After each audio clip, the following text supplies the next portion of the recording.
안녕하세요, 광일고 학생 여러분. 오늘은 원소의 주기적 성질 중에서 원자 반지름 다음으로 이온화 에너지를 배워볼 차례예요. 원소의 주기적 성질을 우리 크게 세 가지로 배워보고 있는데, 첫 번째로 배운 게 지난 시간에 배웠던 원자 반지름, 그 다음에 두 번째로 오늘 배울 게 이온화 에너지, 마지막으로 다음 시간에 배울 게 전기 음성도, 이렇게 세 가지 정도를 화학 원 시간에 원소의 주기적 성질 쪽으로 해서 배울 거예요. 우리 지난 시간에 배웠던 원자 반지름 잠깐만 복습을 해보면, 원자 반지름은 전자 껍질수에 가장 큰 영향을 받았고, 그 다음에 전자 껍질이 같은 경우에는 유효 핵전하, 사실은 유효 핵전하라고까지 말하지 않아도 그냥 핵 전하량이라고만 해도 별로 상관이 없어요.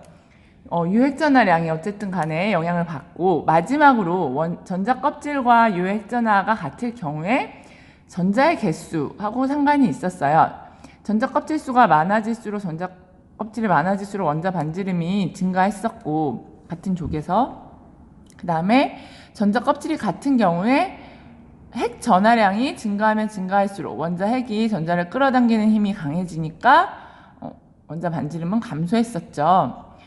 이게 이제 대전제가 될 거예요. 다음에 이온화 에너지와 전기 무성도의 경향성을 따질 때는 사실 원자 반지름만 기억하고 계셔도 얼마든지 이해할 수 있어요. 외우지 않아도. 먼저 이온화 에너지의 정의를 조금 얘기를 해보면, 이온화 에너지란 기체 상태의 원자 1몰로부터 전자 하나를 떼어낼 때 필요한 에너지를 이온화 에너지라고 합니다. 지금 선생님이 기체 상태라는 말을 했고요.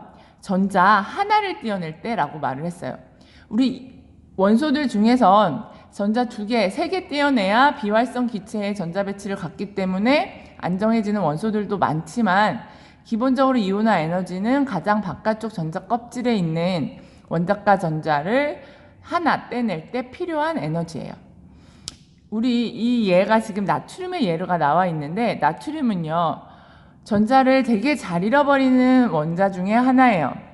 기본적으로 선생님이 지지난 시간 정도였나? 애들이 이온이 되는 데는 이유가 다 비활성 기체의 전자 배치를 갖기 위해서, 그걸 옥텟 규칙이라고 해요. 비활성 기체가 원자가 전자가 0개잖아요. 최각 전자가 8개잖아요.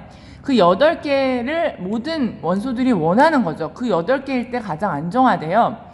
그래서 8개를 원하니까 바깥쪽 껍질에 전자 하나만 있었던 애는 그 전자 2개 잃어버려버리고 8개 만들고, 그 다음에 바깥쪽 껍질에 전자가 7개 있었던 애는 전자 하나 얻어서 8개 만들고, 그렇게 비활성 기체의 전자 배치를 가지길 원하는 게 모든 원소들의 특징인데, 나트륨 같은 경우는 맨 바깥쪽 전자 껍질, 세 번째 껍질에 전자가 하나 있기 때문에 얘는 이 전자를 버려버려서 8개를 완성하는 게 얘한테는 되게 좋아요. 얘 그걸 원해요. 그래서 누군가가 전자를 받아주기만 하면 얼른 전자를 잃어버리는데, 그럼에도 불구하고 전자를 잃어버리려면 에너지가 필요해요. 그러니까 아무리 자기가 좋아하는 방향으로 간다고 해도 전자를 잃어버리려면 에너지가 필요해. 왜냐하면 인력이 작용하는 공간에 있다가 인력이 작용하지 않는 저 무한대 공간을 가려면 여기는 에너지가 더 낮은 상태. 원자핵과의 거리가 가까울수록 에너지가 낮죠. 에너지가 낮은 상태에서 에너지가 높은 상태로 전자를 보내야 되니까 그 차이만큼의 에너지가 필요한 거죠. 그래서 모든 전자를 잘 잃어버리는 원자건 전자를 잘 잃어버리지 않는 원자건 간에 전자를 잃어버릴 때는 에너지가 필요합니다. 그래서 이온화 에너지는 그냥 무조건 필요한 에너지라고 정의를 하는 거죠. 전자를 잃어버릴 때 많은 에너지가 필요하다라는 말은 어떤 말일까? 전자를 잃어버리기가 어렵다는 말이 되겠죠. 전자를 잃어버리기 위해서 많은 에너지를 가해줘야지 잃어버릴 수 있다는 거니까. 이온화 에너지가 작다라는 말은 전자를 쉽게 잃어버린다는 얘기죠. 그래서 사실 나트륨 같은 경우는 다른 원소들에 비해서, 다른 같은 주기의 원소들에 비해서 전자를 잃어버리기가 쉽기 때문에 이온화 에너지는 작기는 작아요. 하지만 에너지가 필요하다는 거. 자, 이온화 에너지의 경향성은 원자 반지름에서 유추해 볼 수 충분히 있어요. 전자를 잃어버리기가 밑으로 갈수록 어때질까? 원자과 전자와 원자 핵 사이의 인력이 반지름이 커지면 커질수록 약해질 거 아니에요. 약하니까 사실은 또 큰 거기도 하고, 원자 핵과 전자 사이 인력이 약하니까 전자 잃어버리기가 쉬우니까 이온화 에너지가 커지는 거고, 이온화 에너지가 작아지겠죠. 그 다음에 같은 주기에서는 원자 반지름이 감소하니까 핵과 전자 사이 인력이 증가하니까 전자를 잃어버리기가 어려우니까 이온화 에너지가 커지겠죠. 그렇게 원자 반지름을 가지고 전체적인 경향성을 다 따져줄 수가 있어요. 그래서 책에 나와 있는 게 이런 이온화 에너지가 일로 갈수록 증가하고 일로 갈수록 감소하고, 자꾸만 초점이 안 맞네. 그렇게 나오는 거죠. 그런데 우리 이온화 에너지가 그렇게 모든 게 딱딱 맞으면 참 좋겠는데, 원자 반지름처럼 딱 맞으면 좋겠는데, 이온화 에너지는 약간 경향성에서 벗어나는 아이들이 있어요. 전체적인 경향성은 같은 주기에서 리튬에서 네온으로 갈수록 커지고, 리튬보다 나트륨은 전자 껍질이 더 많으니까 같은 족에서는 당연히 같은 족에서는 원자 번호가 큰 아이들이 더 이온화 에너지가 작은 게 맞겠죠.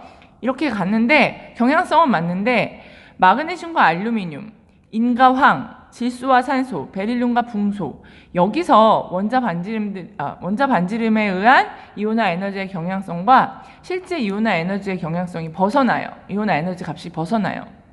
이건 우리가 수업 시간에 활동을 하면서 여러분이 한번 깨달아 보았으면 좋겠어요. 이걸 알기 위해서는, 이런 커다란 경향성에서 벗어나는 예외를 알기 위해서는 여러분들이 전자 배치를 해보면 되겠어요. 전자 배치, 오비탈의 전자 배치 있죠. 현대적 원자 모형에서의 전자 배치. 그 전자 배치를 보시면 이 이유들을 한번 여러분들이 생각해 보실 수 있을 것 같아요.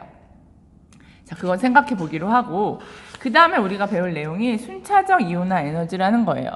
순차적 이온화 에너지라는 건 전자를 하나 떼어낼 때가 아니라 계속 하나씩 떼어낼 때 필요한 에너지들이죠.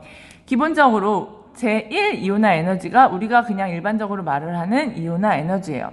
중성의 원자에서 전자 하나 떼내서 양이온을 만들고 그때 필요한 에너지. 그런데 제2 이온화 에너지도 있을 수 있어요. 우리가 전자가 하나밖에 없는 수소만 있는 게 아니잖아요.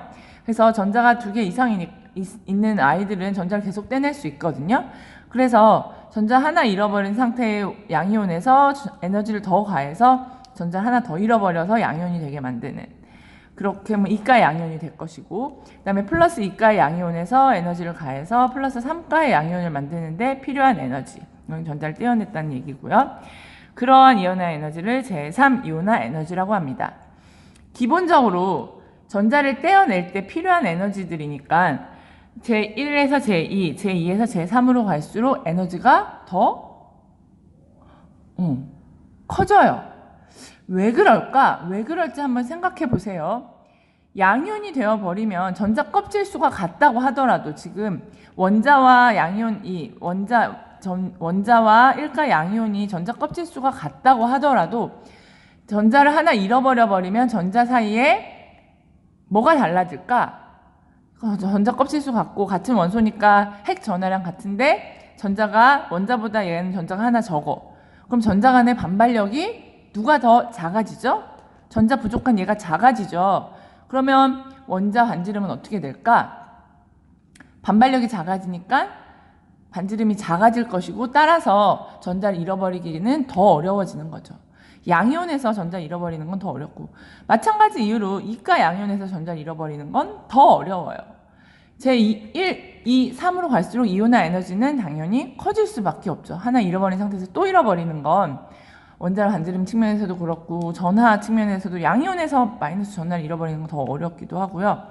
그래서 점점 커져요. 제1보단 제2가, 제2보단 제3이. 실제 값을 보면 제1보단 2가, 제2보단 3이 이렇게 점점점 커져요. 커지는 거 너무 당연해서 이거 가지고 뭐 딱히 되게 정보를 찾아낼 수는 없는데, 순차적 이온화 에너지가 가장 중요한 이유는 확 커지는 지역이 의미를 갖기 때문이에요. 예를 들어서 나트륨 같은 경우에 어디 있을까? 나트륨이 이온화 에너지 제1 이온화 에너지가 가서 나트륨 플러스가 되었고 이렇게 됐어요. 나트륨 플러스는 제2 이온화 에너지를 받으면 나트륨 2 플러스가 되죠. 자, 나트륨 플러스는 누구랑 전자 배치가 같죠? 그죠? 네온이랑 전자 배치가 같아요. 얘는 하나 있었던 애니까 전자 하나 잃어버리면 얘가 네온이랑 전자 배치가 같아요. 다시 말해서 아주 안정한 상태가 되는 거죠. 모든 애들은 이렇게 비활성 기체의 전자 배치를 갖기 위해서 반응을 한다고 했죠. 네온이랑 전자 배치가 같은 나트륨 이온한테서 전자를 하나 더 떼내는 건 무지하게 어려운 일인 거죠. 다른 애들보다. 나트륨 양이온 2+가 얘가 나트륨 3+가 될 때 이렇게 되는 것보다 여기가 훨씬 커요. 왜냐하면 얘가 무지하게 안정한 상태이기 때문에. 이렇게도 설명할 수 있어요. 그것도 맞고요. 그렇게도 설명해도 되고요. 또 나트륨 플러스 이온에서 나트륨 플러스는 나트륨 얘는 지금 3주기고요. 껍질이 3개고요. 나트륨 이온은 2주기로 껍질 자체가 팍 줄었어요. 그러니까 여기서 필요한 에너지에 비해서 얘는 지금 껍질 3개짜리에서 전자 하나 떼낸 거고 얘는 껍질 2개짜리에서 전자를 하나 떼내야 되는 상황인 거죠. 그러니까 훨씬 더 커지죠. 마그네슘 한번 해볼까요? 마그네슘은 이온화 에너지에 1 이온화 에너지를 가하면 마그네슘 플러스가 되고 전자를 빼고 마그네슘 플러스는 이온화 에너지를 제2 이온화 에너지를 가하면 마그네슘 2 플러스가 되죠. 마그네슘 2 플러스는 전자 하나 에너지를 가해서 제3 이온화 에너지를 가하면 마그네슘 3 플러스가 되고 전자를 잃어버려요. 당연히 이온화 에너지, 순차적 이온화 에너지는 점점 커져요. 그런데 어디서 가장 커질까? 그죠? 마그네슘 2 플러스가 지금 가장 안정한 상태죠. 얘는 2족이에요. 전자를 2개 잃어버리면 네온의 전자 배치인 거죠. 여기서 전자 하나를 떼내는 건 그냥 하나 잃어버렸을 때에서 전자 하나 떼내는 것보다 훨씬 어려워요. 그래서 여기서 팍 커져요. 이렇게도 설명할 수 있다 했죠. 마그네슘 플러스까지는 여전히 3주기야. 마그네슘과 마그네슘 플러스는 여전히 전자 껍질이 3개예요. 하지만 마그네슘 2 플러스는 전자 껍질이 2개가 되어버렸어요. 그래서 잃어버린 결과물은 얘는 전자 껍질이 2개예요. 왜냐하면 최각 전자가 2개였던 애인데 전자를 2개 잃었으니까 얘는 네온의 전자 배치, 전자 껍질이 2개거든요. 그러니까 2개짜리 전자 껍질에서 전자를 하나 잃어버리는 건 3개짜리 전자 껍질에서 전자 하나 잃어버리는 것에 비해서 훨씬 어려워요. 얘가 원자 반지름이 얘에 비해서 훨씬 작거든요. 전자 껍질 날아가면 원자 반지름 팍 작아지죠. 그래서 여기서 팍 커지는 거. 자, 순차적 이온화 에너지의 쓸모를 아시겠죠? 순차적 이온화 에너지를 보면 얘가 원자과 전자가 몇 개인지를 알 수가 있어요. 어디서 팍 커지느냐를 보는 거죠. 여기를 보시면 E1에서 E2, E2에서 E3 이렇게 당연히 커지긴 커지는데 5배 이상, 보통 한 5배 이상이라고 기준 잡으면 저는 좋더라고요. 여긴 10배지만 팍 커지는 여기가 바로 이 아이의 족을 결정해 주는 거죠. 원자과 전자의 수를 결정해 줘요. 하나 잃었을 때랑 2개 잃었을 때랑 확 달라질 때 얘는 그러니까 몇 족이에요? 1족이에요. 원자과 전자 하나인 거지. 첫 번째랑 이거지 이거. 첫 번째랑 두 번째 차이가 확 커지잖아요.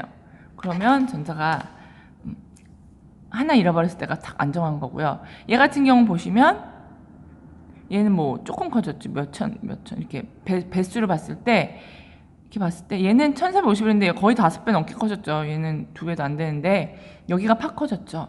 그런 걸로 봤을 때 얘는 2개 잃어버린 상태가 가장 안정한 거구나. 3개 잃어버리려면 무지하게 많은 에너지가 필요하구나 하니까 얘 원자과 전자수를 알 수가 있죠. 순차적 이온화 에너지는 이런 식으로 그 원자의 최각 전자수, 원자과 전자수, 족을 알아낼 수 있는 중요한 정보가 됩니다. 자, 오늘은 여기까지 할게요. 다음 시간에 봅시다.